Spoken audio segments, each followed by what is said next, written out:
রুটি বেলার ঝামেলা ছাড়াই চিজ পরোটা রেসিপি। একটি বোলের মধ্যে 1 কাপ ময়দা, একটি ডিম, সামান্য গোলমরিচের গুঁড়া, পরিমাণ মতো লবণ, 1 কাপ লিকুইড দুধ, ভালোভাবে সব উপকরণ মিশিয়ে নেব।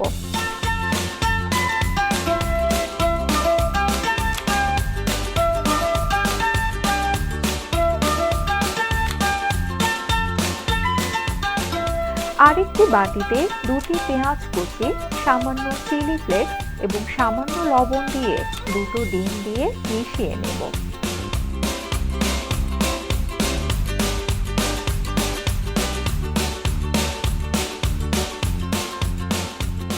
এবার একটি প্যানের মধ্যে প্রথম আটার মিশ্রণ দিয়ে একটি রুটির মতো বানিয়ে নিতে হবে।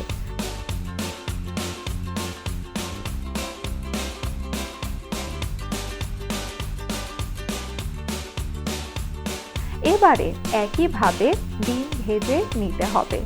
এবারে এক পাশের রুটিতে দিয়ে দিতে হবে, যেদিকে ডিম থাকবে সেই দিকে চিজ দিয়ে মুড়িয়ে নিলেই রেডি চিজ পরোটা।